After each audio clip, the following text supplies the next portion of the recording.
Vijendra CM ಗುಂಡಾಗಿರಿ ಗುಂಡಾವರ್ತನೆ ಈ ರೀತಿ ದುಂಡಾವರ್ತನೆ ಈ ರೀತಿ ಎಲ್ಲ ಮಾಡಬಾರ್ದು ಅಂತ ಹೇಳಿಕೆ ಕೊಟ್ಟಿದ್ದಾರಲ್ಲ. ಈ ವಿಚಾರಕ್ಕೆ ಸಂಬಂಧಪಟ್ಟಂತೆ ಗೂಂಡಾಗಿರಿ ಎಲ್ಲ ಅಫೆಕ್ಟೆಡ್ ಪರ್ಸನ್ ಗಲಾಟೆ ಮಾಡಿದ್ದಾರೆ. ಇಲ್ಲಿ ತೊಂದರೆಗೊಳಗಾದಂಥ ವ್ಯಕ್ತಿ ಗಲಾಟೆ ಮಾಡಿದ್ದಾರೆ.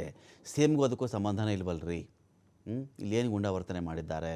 ಅಫೆಕ್ಟೆಡ್ ಪರ್ಸನ್ ಗಲಾಟೆ ಮಾಡಿರೋದಲ್ಲಿ ಮುಖ್ಯಮಂತ್ರಿಗೂ ಇದಕ್ಕೂ ಏನರೇ ಸಂಬಂಧ ಇದೆ ಅಂಥೇಳಿ ಸಚಿವ ಸತೀಶ್ ಜಾರಕಿಹೊಳಿ ದಾವಣಗೆರೆ ಜಿಲ್ಲೆಯಲ್ಲಿ ಮಾತಾಡಿದ್ದಾರೆ. ಸತೀಶ್ ಜಾರಕಿಹೊಳಿ ಹೇಳಿಕೆ ಇದು. ಸ್ಥಳೀಯ ಮಟ್ಟದಲ್ಲಿ ಪೊಲೀಸರು ಜಿಲ್ಲಾಡಳಿತ ನೋಡಿಕೊಳ್ಳುತ್ತೆ. ಇದನ್ನು ಸ್ವಯಂ ಪ್ರೇರಿತವಾಗಿ ಭೂಮಿ ಕೊಟ್ಟಂತಹ ಜಮೀನು ಮಾತ್ರ ಅಳಿತಾ ಇದ್ದಾರೆ. ಇಲ್ಲಿ ಯಾರು ಸರ್ವೆ, ಇಲ್ಲೊಂದು ಇಂಟ್ರೆಸ್ಟಿಂಗ್ ವಿಚಾರ ಇದೆ.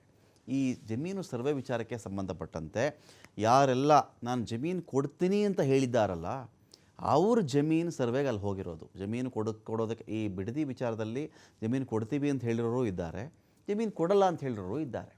ಯಾರು ಜಮೀನು ಕೊಡ್ತೀವಿ ಅಂತ ಹೇಳಿದ್ರೋ ಅವರ ಜಮೀನು ಸರ್ವೆ ಮಾಡೋಕ್ಕೆ ಹೋಗಿದ್ದವರು ಅದನ್ನು ಮಾತ್ರ ಅಳಿತಾ ಇರೋದು ಅಂಥೇಳಿ ಸತೀಶ್ ಜಾರಕಿಹೊಳಿ ಹೇಳಿಕೆ ಕೊಟ್ಟಿದ್ದಾರೆ.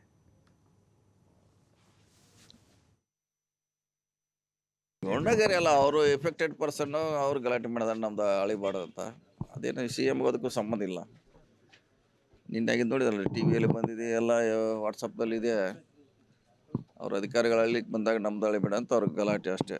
ಅದು ಬಿಟ್ಟರೆ ಅಂಥದ್ದು ಸ್ಥಳೀಯ ಮಟ್ಟದಲ್ಲಿ ಪೊಲೀಸರಿದ್ದಾರೆ, ಜಿಲ್ಲಾಡಳಿತ ನೋಡ್ತಾರೆ ಅವ್ರು. ಇಲ್ಲ, ಅವ್ರಾಗ ಈಗ ಅವ್ರು ಹೇಳ್ತಾರೆ ಮಿಕ್ಕಿದ್ರೆಲ್ಲ ನಮ್ಗೆ ಕೊಡ್ತಾ ಇದ್ದಾರೆ, ಅದನ್ನ ಅಳಿತಾ ಇದ್ದೀವಿ. ನಾವು ಯಾರು ಕೊಡ್ತಾ ಇಲ್ಲ ಅವ್ರದ್ದು ಅಳಿತಾ ಇಲ್ಲ ಅಂತ ಹೇಳಿದ್ದಾರೆ ಅವ್ರು ಅಷ್ಟೇ. ಅವ್ರದ್ದು ಯಾರು ಫೋರ್ಸೇಬಲ್ ಮಾಡ್ತಾ ಇಲ್ಲ. ಅವರು ಯಾರು ಸೋಮೋಟೋ ಕೊಡ್ತಾರೆ ಅವ್ರದ್ದು ಮಾತ್ರ ನಾವು ತೆಗೆದುಕೊಳ್ತೀವಿ, ಅಳಿತಾ ಇದೀವಿ ಅಷ್ಟು ಹೇಳಿದ್ದಾರೆ ಅವ್ರು. ಮಿಕ್ಕಿದೆಲ್ಲ ನೋಡೋಣ, ಅಲ್ಲಿ ಲೋಕಲ್ ಡಿ ಸಿ ಅವ್ರದಾರು ನೋಡ್ಕೋತಾರೆ ಅವ್ರು. ಇಲ್ಲ, ಅದಕ್ಕೆ ಅಂತ ಮಾನದಂಡ ಇದೆ, ಅದಕ್ಕೂ ಸೆಂಟ್ರಲ್ ಗೌರ್ಮೆಂಟ್ದು ಸ್ಟೇಟ್ ಗೌರ್ಮೆಂಟ್ ನಾರ್ಮ್ಸ್ ಇದೆ. ಆಯ್ತು ಮ್ಯಾಂಗೆ ಮಾಡಬೇಕಾಗುತ್ತೆ. ನೋಡೋಣ, ಇನ್ನೊಂದು ಸ್ವಲ್ಪ ಕಾದು ನೋಡಿ ಡಿಸಿಷನ್ ತೊಗೋಬೋದು ಸರ್ಕಾರ. ಗುಂಡಾಗಿರಿ ಅಲ್ಲ, ಅವರು ಎಫೆಕ್ಟೆಡ್ ಪರ್ಸನ್, ಅವ್ರು ಗಲಾಟೆ ಮಾಡಿದ್ರೆ ನಮ್ದು ಅಳಿಬಾರ್ದು ಅಂತ. ಅದೇನು ಸಿ ಎಮ್ಗೆ ಅದಕ್ಕೂ ಸಂಬಂಧ ಇಲ್ಲ. ನಿನ್ನಾಗಿದ್ದು ನೋಡಿದ್ರಲ್ಲ, ಟಿ ವಿಯಲ್ಲಿ ಬಂದಿದೆ, ಎಲ್ಲ ವಾಟ್ಸಪ್ದಲ್ಲಿ ಇದೆ.